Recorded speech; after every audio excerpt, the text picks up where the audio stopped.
وہابی کون لوگ ہیں؟ وہابی اور ایک عام مسلمان میں کیا فرق ہے؟ دیکھیے، وہابی کا لفظ بطور گالی استعمال کیا جاتا ہے، جیسے جماعت اسلامی کے لوگوں کو لوگ مودودیہ کہہ دیتے ہیں۔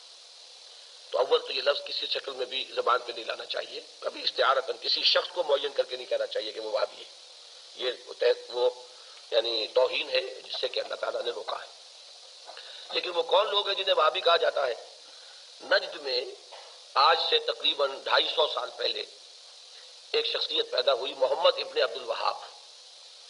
انہوں نے دین کی خدمت کی، دین کی اصلاح کا کام کیا، جو بھی مسلمانوں میں غلط چیزیں رائج تھیں، مشرکانہ اعتقادات، بدعات، ان کا قلاقبہ کیا اور ایک تحریک شروع کی۔ اس کا پھر معاہدہ ہو گیا آل سعود کے ساتھ کہ آل سعود ایک ابھرتا ہوا قبیلہ تھا یہ، تو ان دونوں کا معاہدہ یہ ہو گیا کہ ہم مل جل کر کام کرتے ہیں، اگر حکومت کو ہم قائم کر لیں تو اس کی حکومت، اس کا انتظام جو ہے دنیاوی وہ آل سعود کے پاس رہے گا، اور اس کے دینی معاملات جو ہیں وہ آل شیخ کہلاتے ہیں، وہ اب شیخ محمد بن عبد الوہاب کے خاندان کے پاس۔ اس طرح یہ سعودی ڈائنیسٹی شروع ہوئی۔ پہلے نجد میں حکومت بنی، پھر انہوں نے حجاز کو بھی فتح کر لیا، تو حرمین شریفین بھی انہی کے زیر انتظام آ گئے۔ تو یہ جو ایک سلسلہ چلا ہے، تو اب ان میں محمد ابن عبد الوہاب رحمۃ اللہ علیہ نے جہاں بہت اچھے کام کیے، وہاں ایک پہلو ایسا بھی تھا جس پہ اختلاف پیدا ہوا۔ انہوں نے تصوف پر بڑی شدید تنقیدیں کی، اور اس میں کچھ میں سمجھتا ہوں کہ جیسا ہوتا ہے، کوئی جب بھی ریفارمر کھڑا ہوتا ہے، کوئی مصلح، تو جذبات میں آ کر بعض اوقات سخت باتیں بھی کہہ دیتا ہے۔ تو اس طرح کی کچھ باتیں بھی انہوں نے فرمائی ہیں۔ اس کا رد عمل ہندوستان میں خاص طور پر ہوا، اور انگریز نے وہاں پر جو شہیدین کی تحریک تھی، شاہ اسماعیل شہید اور سید احمد بریلوی رحمۃ اللہ علیہ، ان کی جو تحریک تھی، اس کو بدنام کرنے کے لیے یہ کہہ دیا کہ یہ انہی وہابیوں کے پیروکار ہیں، اور ہمارے ہاں بعض علماء نے پھر ان کی مخالفت اسی وجہ سے کی اور فتوے دیے ان کے خلاف۔ تو اب یہ لفظ جو ہمارے ہاں بریلوی مکتب فکر کہلاتا ہے، اس کی سب سے بڑی گالی ہے جو وہ دے دیتا ہے۔ وہ دیوبندیوں کو بھی وہابی کہہ دیں گے، وہ تو اب گالی دینے کی بات ہوئی نا، تو گالی دینی ہے تو دے دو جو چاہے۔ حالانکہ دیوبندی مکتب فکر کے علماء محمد ابن عبد الوہاب کی ہر بات کو نہیں مانتے، بلکہ وہ خود بھی تنقیدیں کرتے ہیں ان پر کہ ان معاملات میں انہوں نے حد اعتدال سے تجاوز کیا ہے۔ میں اس وقت فیصلہ نہیں کر رہا کون سی بات اور صحیح ہے یا نہیں ہے، میں صرف بات آپ کو بتا رہا ہوں کہ دیوبندی علماء کو بھی ان سے کچھ اختلافات ہیں۔ ہاں، ہمارے ہاں جو اہل حدیث حضرات ہیں وہ ان کے خیال سے کلیتاً جو ہیں وہ متفق ہیں۔ اب ہمارے ہاں کیا ہوتا ہے کہ جس کو بھی بدنام کرنا ہو عوام کی نگاہوں میں، اسے کہہ دو وہابی ہے۔ اس کا ایک لطیفہ بھی بیان ہوتا ہے، جبکہ ہندو بھی تھے، اور ہمارے پاکستان میں کہتے ہیں کہ ایک جگہ پر کوئی بنیا تھا، وہ مولوی صاحب جو تھے وہ اس سے سودا لیتے رہتے تھے قرض پر۔ ایک موقع پہ آ کے بنیے نے کہہ دیا کہ مولوی صاحب اب آپ کو میں سودا مزید نہیں دوں گا، پہلا حساب چکا دیجیے۔ تو انہوں نے واز میں کہہ دیا کہ فلاں شخص سے شنکر لال سے اب سودا نہ لو مسلمانوں، وہ وہابی ہو گیا۔ لوگوں نے اس کا بائیکاٹ کر دیا، تو اس نے ہاتھ جوڑ دیا آ کر۔ تو وہابی اس معنی میں اب گالی کے طور پر لفظ استعمال ہو رہا ہے۔ اللہ تعالیٰ مجھے اور آپ کو اس سے بچائے۔ محمد ابن عبد الوہاب رحمۃ اللہ علیہ نے بہت کام اچھے کیے۔ اس عرب میں بھی بہت شرک ہو رہا تھا، قبر پرستی ہو رہی تھی، یہاں تک کہ جو یمن سے حاجی آتے تھے، طائف سے گزرتے ہوئے حضرت عبداللہ ابن عباس کی قبر چونکہ طائف میں ہے، پہلے اس کا طواف کرتے تھے، پھر جاتے تھے خانہ کعبہ کی طرف۔ تو انہوں نے ان تمام چیزوں کو ختم کیا ہے، اور ابھی تک تو انہی کے اثرات تھے اصل میں کہ جو سعودی عرب میں چل رہے ہیں۔ اب جو نئی نسل ابھر آئی ہے تو آل شیخ کا عمل دخل جو ہے وہاں بہت کم ہو گیا ہے۔ آگے حالات کیا ہوتے ہیں تو اللہ کے علم ہے۔ یہ ہے اصل شے، تو اس کو جو حقیقت ہے اسی تک رکھنا چاہیے۔ اب میں ان ائمہ میں دو بنیادی قسمیں ہیں، ایک محدثین اور ایک فقہا۔ محدثین، ان کا کام کیا تھا؟ قرآن تو اللہ نے خود جمع کر دیا تھا، میں پہلے دن بیان کر چکا ہوں حضور کے سیرہ مبارک میں۔ حضور نے صحابہ کو اسی ترتیب سے قرآن پڑھا دیا، اور سینکڑوں صحابہ نے یاد کر لیا۔ پھر جو کمی اگر رہ گئی تھی کتابی شکل میں حضرت ابو بکر لے آئے۔ پھر اگر اس میں کوئی فرق پڑ رہا تھا پڑھنے کے انداز میں تو ایک کتابت کے اوپر جمع کر دیا حضرت عثمان نے۔ بات ختم ہو گئی خلافت راشدہ میں۔ قرآن کا معاملہ تو محفوظیت کی آخری درجے کو پہنچ گیا۔ اب اصل مرحلہ کیا تھا؟ حضور کے اقوال مبارک کو جمع کرنا۔ صحابہ ہیں، منتشر ہو گئے ہیں، کوئی صحابی کوفے چلے گئے، کوئی صحابی دمشق چلے گئے، کوئی کہیں چلے گئے، کوئی کہیں چلے گئے۔ اب ان سب کے پاس، کسی کے پاس اتنی احادیث، کسی کے پاس اتنی احادیث، ان کو جمع کرنے کا کام، پھر چھان پھٹک کرنے کا کام، پھر مرتب کرنے کا کام، یہ کس نے کیا؟ محدثین کرام نے۔ بہت بڑے محسن ہیں اس امت کے محدثین کرام، پوری زندگیاں کھپائیں۔ ایسا بھی ہوا ہے ایک محدث مدینے سے چلتے ہیں، انہیں معلوم ہوتا ہے کہ ایک صحابی دمشق میں ہے، ایک حدیث وہ بیان کرتے ہیں، ذرا باریک بات ہے سمجھ لیجئے گا، ان کو وہ حدیث معلوم تھی لیکن وہ حدیث 3 راویوں کے راستے سے آ رہی تھی، ان کے پاس جو حدیث تھی وہ 2 راویوں کے حوالے سے تھی۔ اب وہ جاتے ہیں اور وہ دمشق کا سفر کرتے ہیں صرف اس حدیث کو سننے کے لیے، سواری سے اترتے بھی نہیں۔ میں نے سنا ہے آپ حضور کی یہ حدیث بیان کرتے ہیں، جی ہاں، ذرا مجھے سنا دیجئے، سنا دیا، ویسے ہی اپنے اونٹ کی جو ہے گردن موڑ لی کے واپس، بھائی اترو، ٹھہرو، قیام کرو، نہیں، میں صرف ایک حدیث رسول تم سے سننے کے لیے آیا تھا، میں اپنے اس سفر میں کوئی اور مقصد جمع نہیں کرنا چاہتا۔ یہ کام کیا محدثین۔ لوگ سمجھتے ہیں جیسے کہ ڈرائنگ روم میں بیٹھے ہوئے آرام سے کتابیں پڑھتے ہیں، شاید ایسے ہی محدثین کا کام تھا۔ انہوں نے جس طرح زندگیاں لگائی ہیں اور جس طریقے سے حدیث کو جمع کرنے کے لیے مشقتیں جھیلی ہیں، اس کا آج ہم تصور نہیں کر سکتے۔ اچھا، وہ تو محدثین کرام ہیں، ان میں بھی اب ایک کا نام نوٹ کر لیجئے، چوٹی پہ کون ہے؟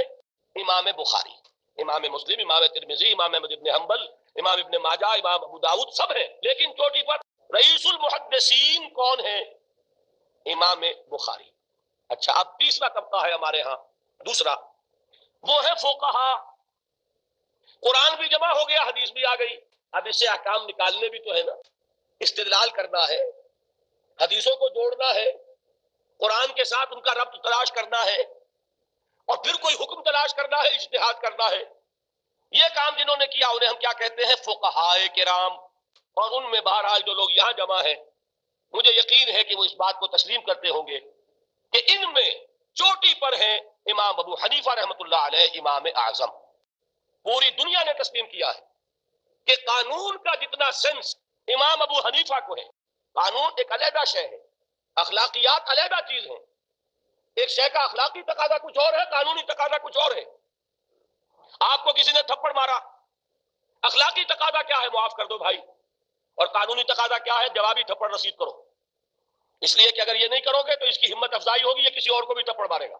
میں اپنا احساس عرض کر رہا ہوں، اور دنیا میں جو بات مانی گئی ہے کہ جس کا نام لیگل سینس ہے، قانون کا ایک فہم، اس میں دنیا کا کوئی شخص مقابلہ نہیں کر سکتا امام ابو حنیفہ کا۔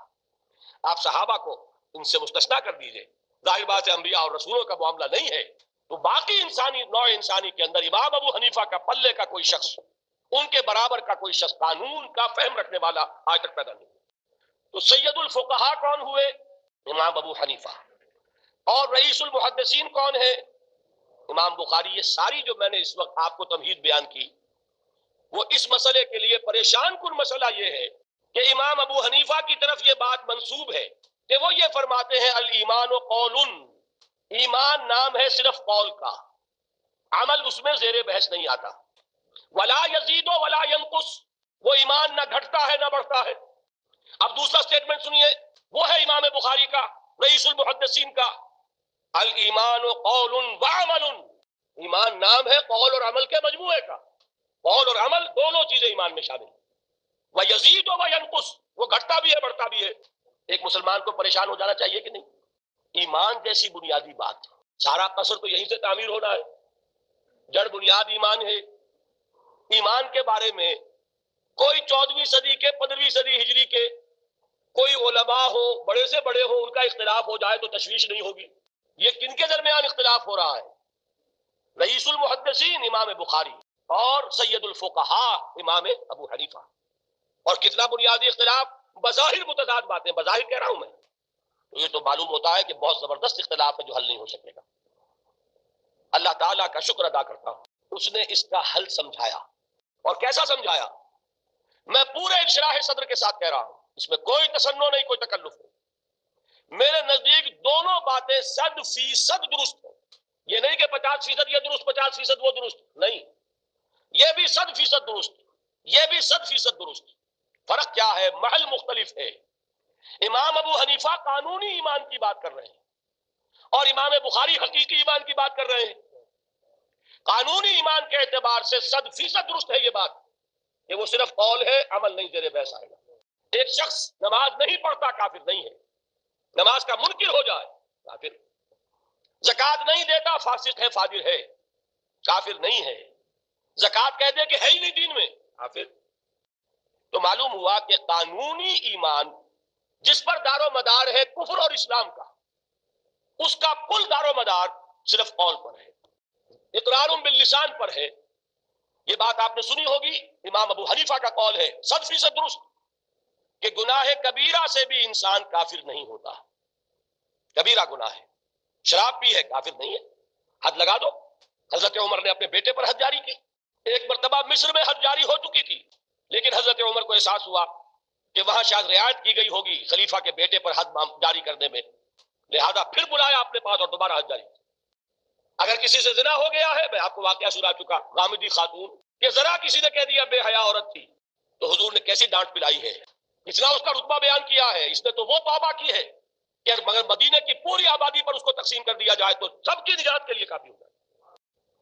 البتہ حقیقی ایمان، اب یہاں زمین و آسمان کا فرق آ جائے گا۔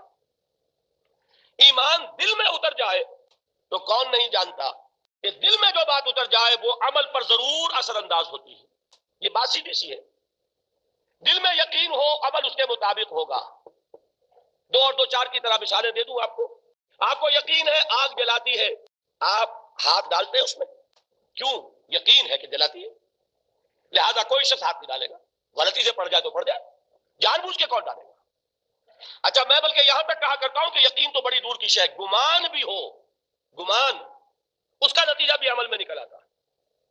کون شخص نہیں جانتا کہ سارے سانپ زہریلے نہیں ہوتے؟ معلوم ہے نا، لیکن جو سانپ ہے پتہ نہیں کم بخت یہ زہریلا ہو، ہے کہ نہیں؟ یقین نہیں ہے کہ یہ زہریلا ہے، ہو سکتا ہے کہ زہریلا ہو، صرف زن ہے نا، آپ قریب پھٹکتے ہیں اس کے۔ معلوم ہوا کہ یقین تو بڑی شے ہے۔ کیا دل میں یہ یقین ہو کہ اللہ ہے اور مجھے دیکھ رہا ہے اور مجھے اس کے حضور میں حاضر ہونا ہے، پھر بھی آپ شراب پی سکیں گے؟ بتائیے۔ اگر چوراہے پر کانسٹیبل کھڑا ہے، آپ نے دیکھ لیا، ساتھ ہی آپ نے دیکھا ایک کونے میں موٹر سائیکل لے کر تیار سارجنٹ بھی کھڑا ہے، آپ کی گاڑی صحیح جگہ کے رک جائے گی نا، ایک انچ آگے نہیں بڑھے گی۔ اور اگر آپ نے دیکھا کہ چوراہا خالی ہے، کوئی دیکھنے والا ہے نہیں، تو اچھے اچھے بھی دائیں بائیں دیکھ کے نکل جاتے ہیں کہ نہیں؟